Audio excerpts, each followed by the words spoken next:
Welcome to the Lava Academy podcast, your monthly dive into the world of volcanoes, lava, and the forces that shape our planet. We're a team of lava enthusiasts based in Reykjavik, Iceland, part of the crew behind Lava Show, the world's first live lava show where we remelt real lava and pour it out in front of a live audience. But this podcast is where we go deeper into the science, the stories, and the people behind the eruptions. Each month we'll bring you interviews with a range of guests, from leading geologists and volcanologists to locals who've witnessed eruptions up close, covering everything from the science of how volcanoes work and the tectonic forces shaping Iceland, to the ongoing activity on the Reykjanes Peninsula, historic eruptions, and the ways in which volcanic events impact people and communities. So whether you're a curious listener, a science enthusiast, or just someone who thinks that lava is cool, and it is, then this is the podcast for you.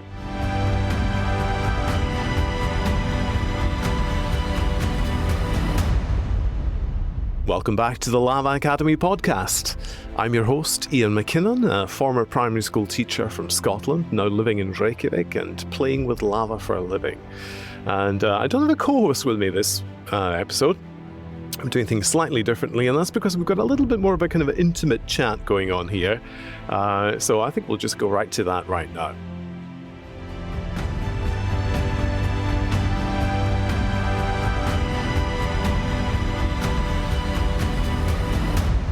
All right, so we are back again for another interview. It's a little bit more intimate this time. It's just myself and our guest.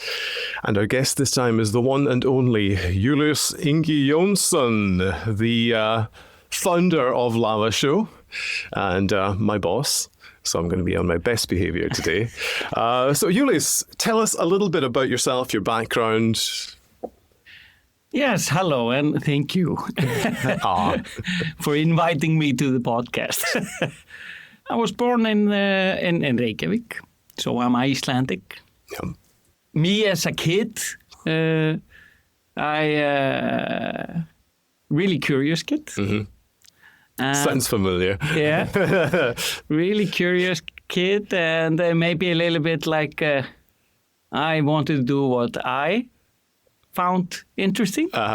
And I think that's a still big part of my personality. Yeah. You founded this whole Lava Show thing, but I think there's something I think we're going to be coming back to again and again in the course of this episode, and that is the importance of stories. Mm-hmm. I personally have always felt that stories are super important. I think stories basically make the world go round. And I think it's an important part of what we do here at Lava Show today. But stories play an important part in your own story.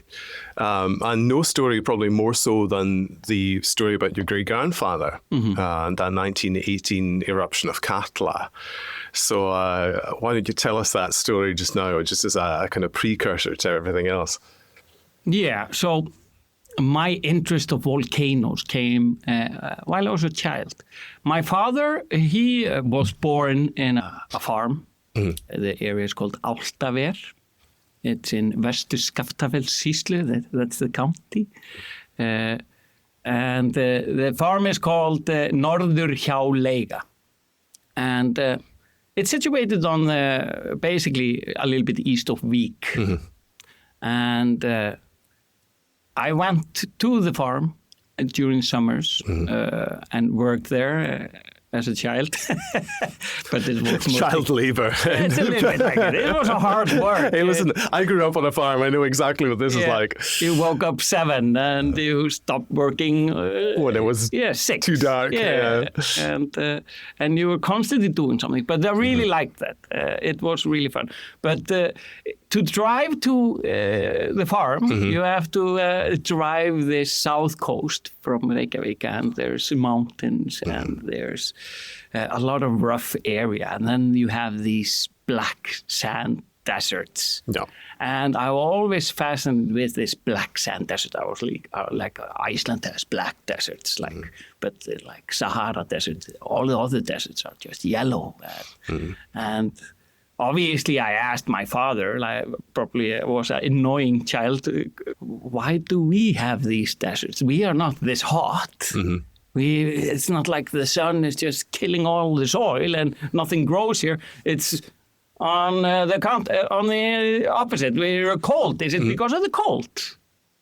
And he said, no, this is not because of the cold. This is all lava. This is all ash, the sand. I was like, okay, but where did it come from? And why is there no vegetation? And he told me then that there's a volcano underneath the glacier that explodes now and then. And then these massive glacier floods come and they take out everything, all roads, all vegetation, all bridges, all houses. It wipes it out and leaves this black sand desert behind. First it's like muddy with icebergs all over the place, then they melt, and then the fine ash, it flies away, and the bigger sand grains are staying. And I thought it was incredibly fascinating. It made me also really a little bit afraid driving that road, because I was always looking at the volcano and I was like, is it going to go off? Hopefully it doesn't erupt right now. So it was like this, I got a real respect of Katla, the volcano, and he was referring to Katla. And then, obviously, I started asking, about the volcano. When did it erupt last time? And how often? And is it dangerous? How does it affect the farm site?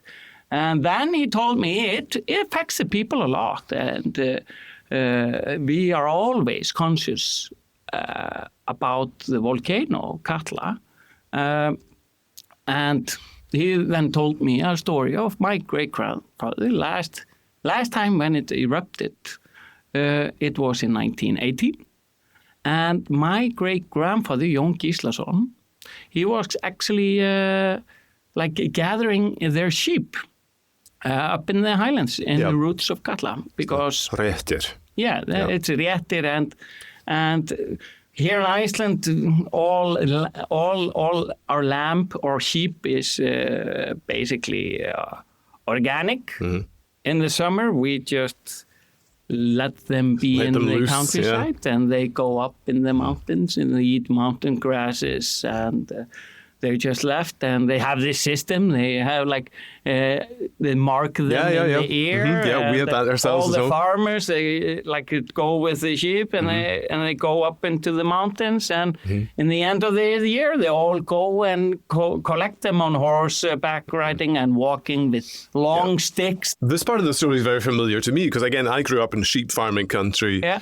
We would always let the sheep out onto the high ground, onto the moors, all through the summertime, but we'd bring them back in closer to the houses in the wintertime. However, you folks would actually go one step further. You actually bring them physically indoors during in the winter. Yeah, we have to. From October onwards to about, May? Yeah, we have these fjárhús, which is called sheep houses. And obviously it's too cold and windy to have them outside in the wintertime. And they, the first design of the farmhouse, the bottom floor was actually where they kept their sheep because they used it at the heating during the winter. Yeah. So it was like a smart idea, having the sheep on the bottom floor. You slept on the second floor. All the heat from the sheep came up and heated up the building. But the smell probably also came up, so it's not ideal. Yeah. So that's why I think geothermal energy was a good innovation for Iceland. So if I go back to my great-grandfather, Jón Gíslason, he was a part of a team that was collecting the sheep up in the highlands. Actually on the 12th of October 1918, when Katla started to erupt. So they were horseback riding, so they don't feel a lot of the tremors and stuff. The earthquakes, and there was not a lot of signs when Katla erupted. There was a few earthquakes that found in Vík, and then the eruption starts, and there's no mistaking it when it does. No, Yeah. but they didn't see any they didn't see the ash plume or anything. It's erupting underneath the glaciers, melting the glacier ice. But they saw the glacier flood when basically Katla is a massive volcano under a massive glacier. The glacier Mýrdalsjökull, which is underneath, it's around 700 meters thick, which is massive. And Katla is, the crater is like a big ball.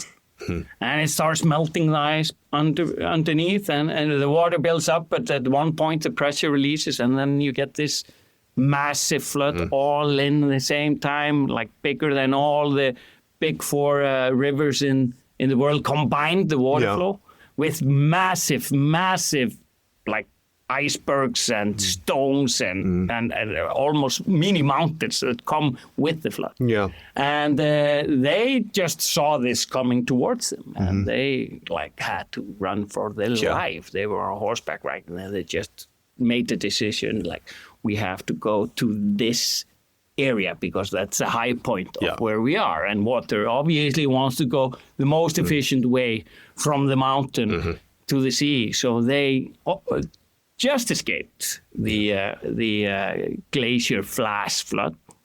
And to give people a concept of how big this is, I know because this is one thing that I actually do mention quite often during the shows. It's just the sheer volume of water that comes from these Katla flash floods, because I've read that these glacial flash floods will produce a flow of water between 100,000 and 200,000 cubic meters of water per second. Yeah. Which is just... Yeah, you can't really... It's like 80 Olympic swimming pools per second or something like that. Yeah, it's just so insane. much you cannot comprehend. Yeah. You cannot put this in... So this must have been an absolute wall of water just coming hurtling down towards them. And the idea of that coming chasing behind you is just terrifying. Yeah, and imagine this is a tsunami that comes from inland to the sea, not from the sea. Not the other way around. Yeah, it's a little bit different. And obviously in 1918, they didn't have any cell phones or they didn't have internet. So it's not like we have the government monitoring everything and giving out warnings and stuff like that. So they were they've heard obviously stories about Katla erupting. The last eruption of Katla was 17 something. And so they heard stories that they knew about the danger of Katla, and obviously see the landscape, what Katla has made before. But nothing had happened within living memory of that time. No. Yeah. It becomes probably quite easy to forget. I mean, it's always at the back of your mind, oh yeah, it's a volcano. But when you're just getting on with your daily life and you've got other important things to do, you kind of push that back until all of a sudden it's... Yeah. You can imagine also the information they have is just folk stories and a few written down books. It's not like today you have the internet, overflow of information. If you want to know something today, you can find it. Yeah. Definitely. So I often imagine what is the thought process when he sees this. Yeah. It must have been terrifying. Looking at this glacier flash flood. And the impact on the area around must have been enormous. Yeah, it was mud everywhere afterwards. And because my great-grandmother was pregnant with her second child, she was actually pregnant with my grandfather, Júlíus Jónsson, which I'm named after. So she's much further from the eruption. And they saw the plume. That's the first sign of Katla erupting for them. Yeah. So they had a little bit of time to, we have to go to the highest point in the farm, which they did. All the farms, there's around 10 farms in that area. They all go and went up to the highest point, which was a sheep house, and waited there until the big massive flood went through. So they were safe, but she didn't know anything. All the men from the farm area, from all the farms, they're all out there, and they. God, it must be terrifying for them. Imagine thinking like, okay, this happened. How is it up there? How is it up there? Because in the canyons next to the glacier, the water level of the burst was up to 60 meters high. That is insane. And often, because you know where Hjörleifs have this, it's on Mýrdalsandur, the black sand beach. The water flow there was at 20 meters. 20 meters for like...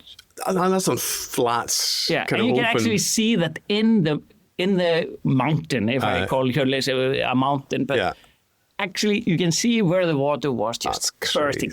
And there on Hjörleifs, the water was bursting on that cliff and icebergs bursting and exploding. Yeah. It must have been a terrifying sight. Having grown up with this story, I mean, I don't know how much of the story you would have known when you were very young, but obviously you came to know the story a lot more as you got older. Yep. And that must have very sort of strongly shaped the way that you view volcanoes. And it gave me a lot of interest of volcanoes. Yeah. When I was a kid, I was reading a lot about volcanoes and looking at other volcanoes around Iceland. And obviously we have other really active volcanoes, and they may got more publicity in my upbringing, especially in Katla or Katla. Yeah, because I mean, I know that there is another eruption which we're going to be talking about very shortly, which was in 2010. Yeah. But in that in-between times, I mean, there were quite a few eruptions in Iceland at that time. Do you remember any more of those personally? Did you actually see any of these? Yeah, I saw the Katla eruption. That was, 2000? Yeah, it was 2000. Yeah. That is the first eruption I saw. I didn't see it up close. I saw it basically from a little distance. I saw orange and I saw ash, ash bloom, but nothing close. The first one I actually saw pretty close was Eyjafjallajökull in 2010. Yeah. And then I've basically seen the new eruptions a few times. But I've probably seen lava. I'm probably a top 10 in the world seeing molten lava. Not just seeing it, but I mean, in terms of the number of times you've actually handled molten lava, you're probably the number one in the world. There probably isn't a human being on the planet who's handled lava as often as you have. We're probably in the top 10 list. Yeah. We both. Both of us, yeah. That's certainly true. It's a strange claim to fame, but there you go. We've talked about 2010 very briefly there, so let us go to that. So we're talking here the eruption of Eyjafjallajökull, but not so much Eyjafjallajökull as everybody heard about it, but there was actually kind of the early phase of that eruption that you witnessed up close and personal. Can you tell us about that? This is Fimmvörðuháls. Yeah, that's basically what I was talking about. I put this a little bit together, but this is two separate eruptions. This Fimmvörðuháls eruption erupted around 3-4 weeks before Eyjafjallajökull, and that was a fissure opening. Not under glacier. It happened on the mountain ridge between Eyjafjallajökull and Mýrdalsjökull, the big glaciers on the south coast. So you could actually go up to the glacier and you can see the eruption. Yeah. And it was a small fissure eruption. It was not as accessible as the recent eruption. I was going to ask about that actually, because I mean the 2021 and onwards eruptions, they were very accessible, really. So I think most of the population of Iceland headed out there at some point or another. Fimmvörðuháls slightly less so. So what was the process of actually getting up there? Like, how did you actually have to? So I knew a guy who had a super jeep. And tourism was not big in Iceland back then. I think around 400,000 people came to Iceland Annually. In 2010 annually, and it was growing up to it was slowly growing up to 2010. So yeah, basically a super truck drive up on Mýrdalsjökull glacier, and from there to the fissure. Okay. So. And when you get up there, like, what are you seeing in front of you? I see lava coming out from the ground, and I am absolutely mesmerized. How close could you actually get to it? You could get pretty close. People were like cooking food on the lava, and hello, Iceland. yeah, and the TV show Top Gear came, and they made an episode of driving on lava. So it was a little bit. It was a little bit crazy, but it was fun. Mm-hmm. I often say, like, Iceland is a little bit crazy. When we have volcanic eruptions, it's usually traffic towards the eruption. Rather than away, yeah. Yes. And when we went there, the lava was actually starting to fall down the mountain. Mm-hmm. And we witnessed this lava fall, which was absolutely spectacular. And when it's starting to be dark, you can see the lava falling. Cascading down the side. It was absolutely crazy. The highest lava fall ever recorded. I was with my wife, like Lady Lava. Mm-hmm. And I just said to her, this is so amazing. Everybody should be able to experience this. Mm-hmm. And then my thoughts were like, wow, it would be amazing to have these eruptions all the time. Like, this would be this would draw so many people to that, yeah. It would be so good for Iceland. So I think few things happens. Iceland is not really expensive because of the financial crash. Mm-hmm. We have beautiful terrain. We have, and social media is like starting. Mm-hmm. Then we have this Eyjafjallajökull eruption. Mm-hmm. 3 weeks after. And then we close Eyjafjallajökull closes all the airports in Europe because of ash. Mm. Which is actually really fascinating why they closed air traffic. And the reason is, it's a little bit connected to what we do at Lava Show, because when the planes fly into the ash clouds, if it's really fine in high altitude, these really, really fine ash, the ash actually goes into the jet engine and it starts to melt. Mm-hmm. And it starts to melt and make layers in the jet engines until they just stop. But then, often they glide and the lava starts to solidify, break, and all of a sudden they will go on again. Oh. The only airport open in Europe was Keflavík Airport in Iceland. I think it's really funny. So you're standing there at this kind of like really emotional, kind of powerful moment, looking at all of this stuff, and then your business brain kicks in. Yeah, and I was more thinking of for Iceland. Mm-hmm. And I think the first thought was, this would be great for Iceland to build up from financial crisis.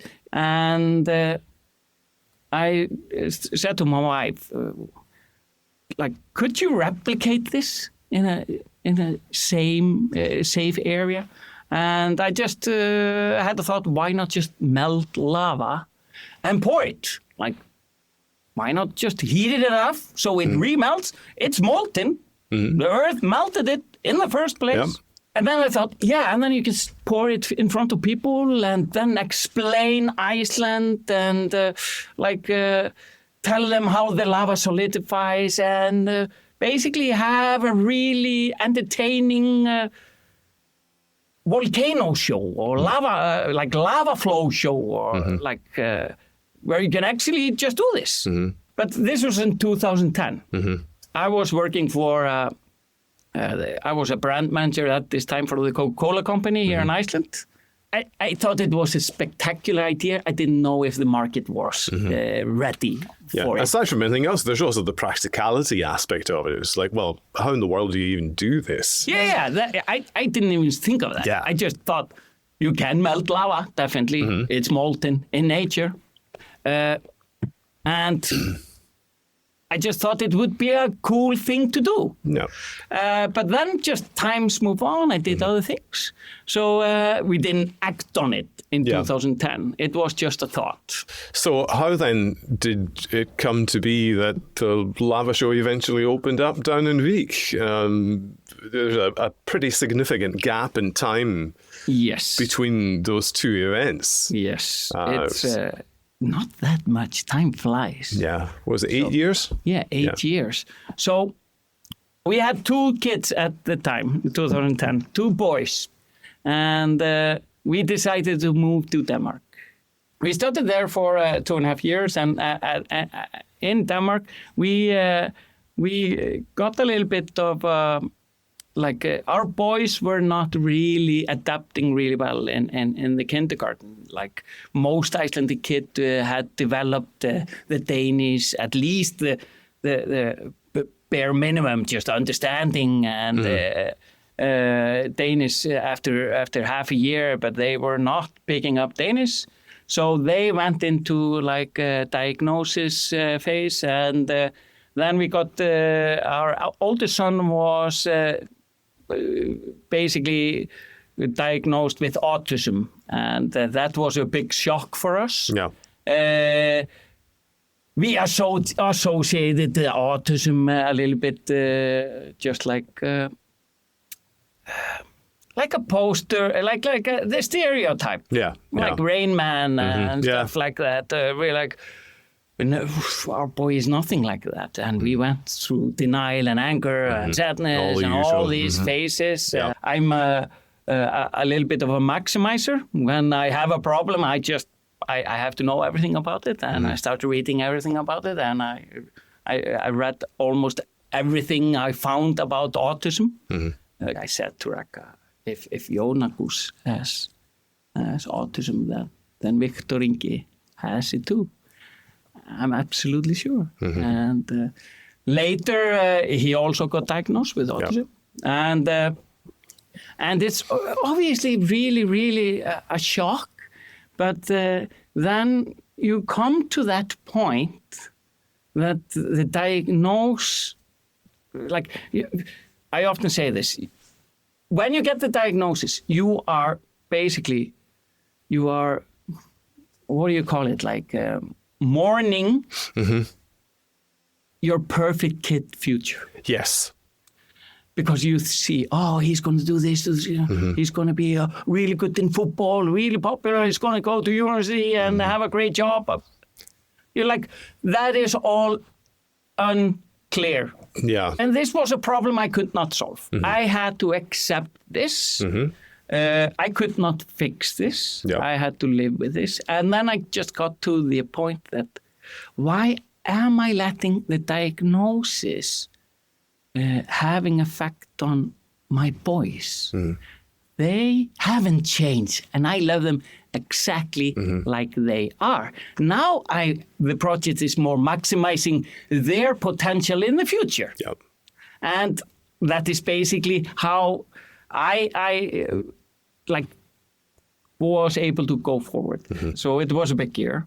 And then we studied there for 2 years, finished our masters, and came home. And my former colleague at Coca-Cola, he called me and asked me if I wanted to try the telecommunication market, and asked me if I wanted to work with him. And I said yes. But then there was a merger and another merger, and all of a sudden I felt a little bit stuck. I'm doing the same thing, and I needed something more. And I talked to then me and Raka at one point when I was getting really tired and starting to look around. I felt I was not doing my passion. I was just clocking in. I was not following my passion. But that was also, we put our passion on hold because we were focusing on the boys. And me and Raka had a serious talk about but they have done so good. They have showed us real dedication working with their disabilities. And we should show them, give them an example that we follow our dream. Yeah. So we should not be afraid of that. So that changed our mindset a little bit. Okay, not just work, and try to build. We have to also be able to follow our dreams. So we are sitting at this cafe, Tíudropar, and then I go, what do you want to do? Mm-hmm. And I always had a few ideas, and then I tell her, remember when we went to the volcano? What about we melt lava? Mm. And we do this show, we do a lava show. And my thought was, yes, we melt the lava with geothermal energy, so the original energy is remelting the lava. It's like a cycle. Yeah. Uh-huh. It's a perfect cycle. And we teach people about volcanoes, and it's basically like it's our ode to lava. Mm-hmm. We love volcanoes, and we can create it. And Ragga was surprisingly pumped after my pitch, and she was like, yeah, let's do this. Yeah. And 1 week later, I resigned in my job. Wow. It was in September 2015, and I had a 3-month notice. Yeah. So my last day was the 31st of December, and my first day as a Lava Show employee was the 1st of January 2016, exactly 10 years ago. Wow. So that was a big step, and I did not know what I was doing. Yeah, I can imagine, because I mean, there are so many obstacles in place. Yeah. From when you're trying to kind of get this thing off the ground. Mm-hmm. And I get asked about this quite often, actually. Mm-hmm. It's like, how in the world, how did they even get permission to do this in the first place? In the beginning, I'm researching a lot. I'm reading a lot about the lava, and I'm looking at furnaces and stuff like that. Looking at all kind of science stuff about lava, about emission of molten lava. Is there toxic gases if you melt the lava? All kind of things that I thought, like, what could be a problem doing this? And explosiveness and stuff like that. A lot of research, talking to geologists and engineers and stuff like that. I heard a great quote from some innovator. If you're doing something new, do not go to the specialists in the beginning. Yeah. Because they will tell you, like the engineers will tell you, all the things that will not make it work. They show you the obstacles. Mm-hmm. In the beginning, you don't want to see obstacles. No. You want to say, that is the goal. I'm going there. Yeah. I don't want to see any walls. They'll tell you why you can't do it. Yes. Yeah. They tell you over this and this and this, and you have to follow this. Mm. So that was not a good idea to talk to engineers in the beginning, but I told basically Ragga, give me 1 year. Give me 1 year of trying to get this going. Then after a lot of research, I found Syracuse University. They had a project called the Lava Project or something. Mm. And there was a guy called Bob and Jeff Carson. They were doing some tests with lava, like researching lava and pouring lava over ice or water. And I thought it was pretty fascinating. And I just thought, I'm not really a specialist about melting the lava. But they are. Yeah, they are melting lava. Mm. So I just sent them an email. And we asked, could we come and see when you are doing the next experiment? And they said, yeah, we're melting lava on Monday. And we were like, can we come? And they said, sure. So we booked tickets to Syracuse. And we came there on Monday. And they looked at us and thought we were some crazy Icelanders. And accurate. Didn't know what was up. We showed them what we had in mind, and this was basically a show that should be educational. It should be the most entertaining geology lesson you can ever go to, with a cherry on top, which is molten lava. Yeah. They said, "Oh, sure." And Bob, the artist person, and he was more into the furnace operating and stuff like that. And he became a part of the business, and was going to be helping us set up the first setup. Yeah. So that's how we met Bob. Okay, now we have to find the facility. Melting lava inside. Never been done before. Pouring it into a room full of people, which was the idea. Never done before. It is not easy to find a landlord that is crazy enough. And obviously we wanted to be somewhere in around the big Reykjavik area. Where the most people are, or like everybody comes to Reykjavik, everybody flies to Iceland through Katla, and we were getting publicity. Oh, they want to melt lava, and I think many people thought like, oh, it's a good idea. It'll never going to work. Yeah, because of everything, we were getting a little bit of traction in publicity. We got contacted by a couple. Ragnar and Hildur, and they had seen us in the media and knew what we were trying, and they wanted to buy a house, the old supermarket in the town of Vík. They want to try to rebuild their renting business as a part of that building.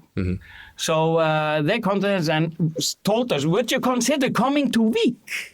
And that's before they bought the building or anything. We were like, it's pretty far. But in that conversation, I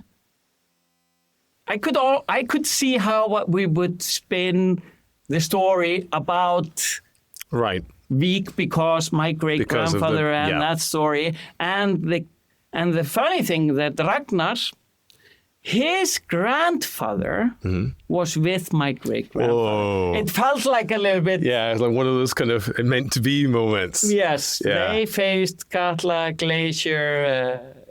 glacier flood together. So we decided to join with Ragnar and Hildur and try to open lava show in a town that populates around 600 people on the south coast of Iceland. So you eventually did manage to get things open. Yes. I actually got an innovation grant from the Innovation Fund of Iceland. And I actually could buy the furnace. And that's before Ragnar bought the building. But Ragnar was so sure he was going to buy it. He just told me, just buy the furnace. Go for it, yeah. So I actually did. And then we started testing. And we started testing the furnace outside of the building in, I think, March or April of that year. And we were outside with the furnace and it was pouring down rain. This is Vík after all. One of the wettest places in Iceland. Pouring down. And Bob came and he was trying to start the furnace and the furnace didn't go on. And I was like, wow. What are we doing here? What am I doing in a small town in the rain? And with some American I don't really know. Ragnar have told me like, he looked at us from a distance like not able to turn it on even. And just thought like, what have I done? Encouraging buying this furnace. Yeah. So you managed to get successful pourings. Yes. That must have been an incredible relief when you saw the lava kind of flowing in properly for the first time. Oh, yes.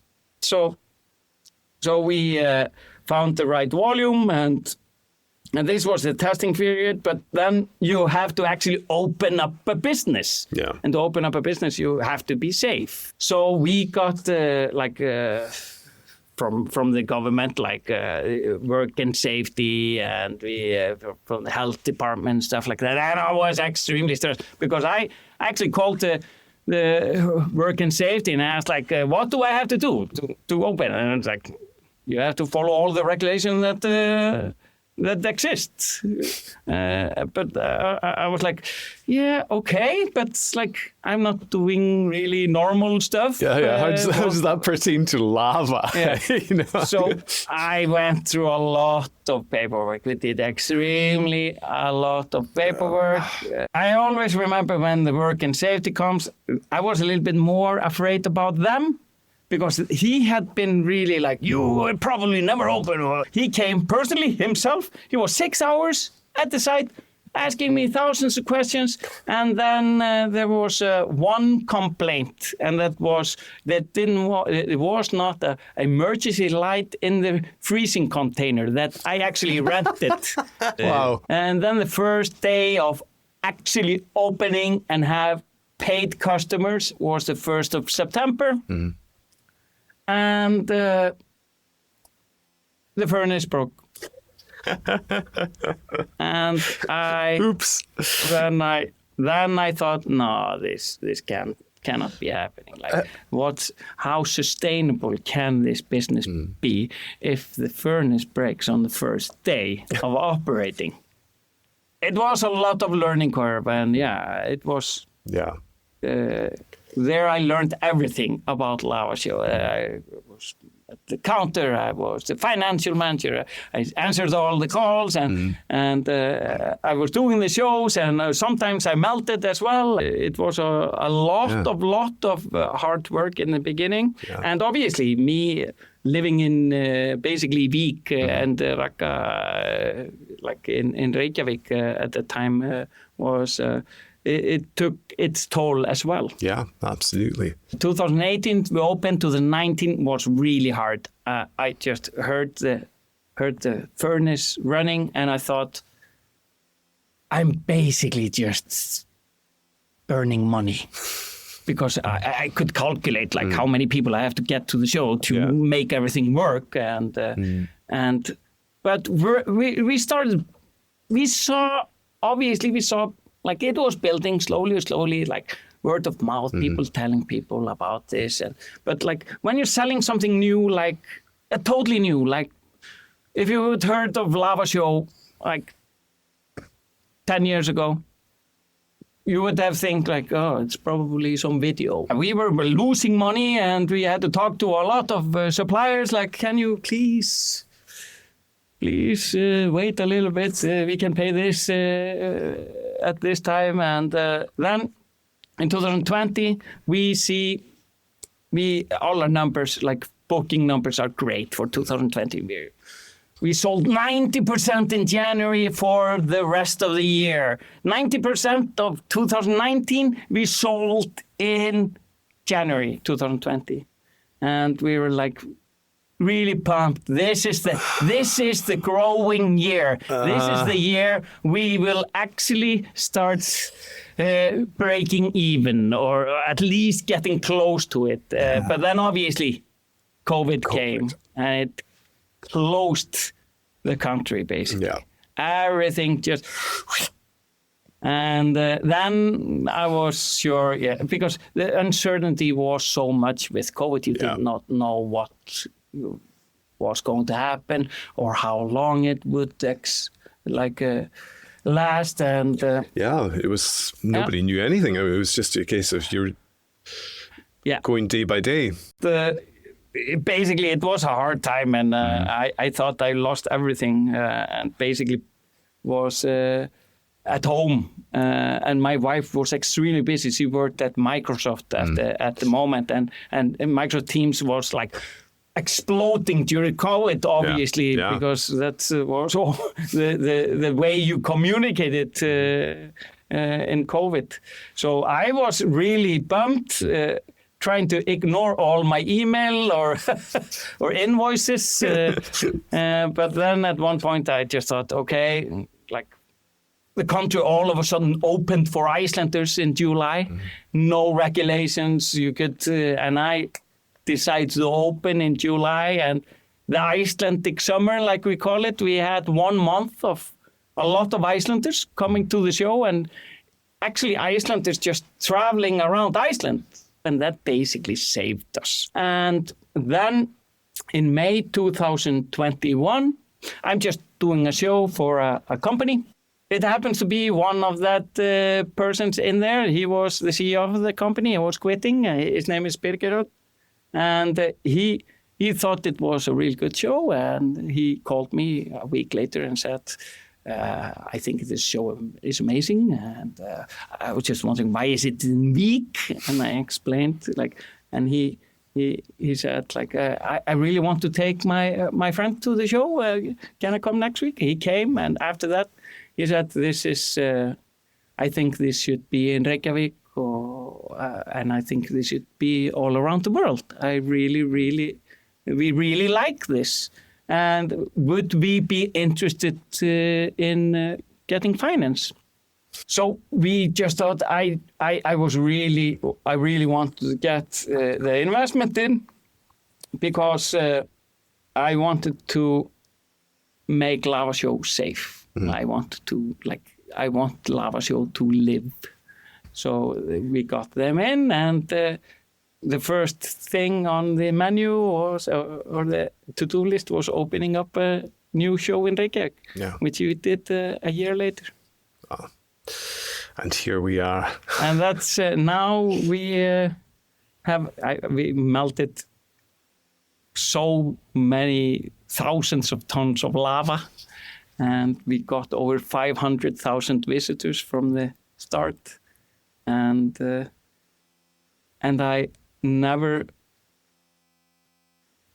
forget how thankful I was for the first customers. Mm-hmm. Actually, someone coming and buying something that you and your wife created. Yeah, I was really proud, and I was a little bit guilty in the beginning, mm-hmm. Selling something. I wanted just everybody to see, mm-hmm. and I gave a lot of discounts in the beginning. My wife's like, "Stop giving discounts," but I never forget how I don't take any customer for granted. It's hard to get customers. Mm-hmm. It's hard to build up a brand. It is hard to make a concept that actually works, that people are willing to buy, to invest in, to give people value with a product. It's really satisfying, mm-hmm. but I don't take it for granted, and I'm extremely proud. We have got so many customers throughout the years, and it really is. It's just the whole thing is just a story of, determination, pushing through difficult circumstances against the odds, which is, in a sense, that's the story of Iceland. Yeah. That is kind of funny. There's kind of a parallel there. Mm-hmm. Yeah. And I think it's also this is Iceland people, I think, have to be stubborn. Yes. I think it's the only way you can survive here. Yeah, the stubborn. I think the less stubborn people went to Canada. Really, why? Yeah. Why live here? Yeah, you have to be a little bit stubborn. Yeah, and especially when we didn't have geothermal heat or concrete houses. Yeah. It was cold, but then we didn't. We were not as money, so I think Icelanders are pretty stubborn. Yeah. And this volcanic thing, you think it really is very much tied into Icelandic identity as well. Yes, it is. I think if you think about it, most Icelanders are somehow connected to the volcanic activity of Iceland every single day, because we have geothermal power plants and the water or the electricity. Mm-hmm. So we are basically powered by our volcanic power, mm-hmm. volcanic forces underground. And I think that is extremely cool. And I'm really proud as an Icelander that people had the foresight it's, I think, 80 years ago to go in this infrastructure project, building geothermal plants and harvesting the energy. It made Iceland, the living standards just went to the roof. So I'm really proud of the people that made those decisions. Again, innovation moving forward. Another parallel. Yeah. Okay, so we have gone for a really long time here, so we are going to have to wrap this up. Yes. But let's just kind of draw it right back to the very beginning there when we're talking about eruptions, witnessing eruptions and all that stuff. Just on a personal note. Yeah. Of all the volcanoes around Iceland that could erupt, if you were to be able to choose which one you see erupt, what would you go for? I obviously want to see Katla erupt. Like you have like a fearful respect for the volcanoes. You never want to wish for something catastrophic. Katla is dangerous and can disrupt a lot. But obviously, I would be a little bit disappointed if I don't see it erupt in my lifetime. I'm not asking it for happen, but like if some event like Lakagigar or Elgjá, like a massive like fissure canyons open. Like a zipper through Iceland open. These biggest eruption that Iceland produces, that would obviously be something that would be extremely dangerous, but obviously I would be really fascinated to see that. So I would say, I have to say Katla. Yeah, no. And it is funny to just even asking that question, because obviously, yes, you don't wish any harm to come to anyone or any place.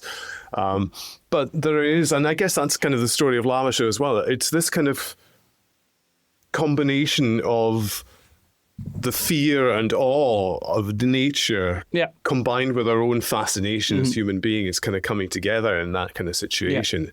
It's a little bit like when we have really bad weather in Iceland. I get a little bit excited, and I want to go and there's a little bit out and just see test how bad yourself. Is it.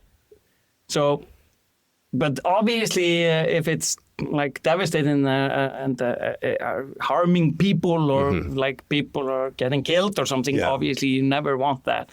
But I always, I have a little bit of a dream. It would be kind of cool being up on Hjörleifshöfði when the glacier flash comes and standing there and witnessing all the ice, like, slamming into the mountain. And it would be kind of cool. It would be extremely, extremely, like I would be afraid. But it would be... How much I've been talking about Katla and thinking about Katla, I think, Katla is up there. Yeah. Well, Júlíus, thank you so much for giving us your time today. That was fascinating. We could probably have gone twice as long easily. Maybe we should have a part 2. Yeah, you never know. Maybe we should do. Yeah, the Reykjavik side of things much more than in the second one. But anyway, thank you so much for coming and joining us. That was fabulous stuff. Thank you, Ian. You did a great job. Well, keeping you talking, that's not difficult.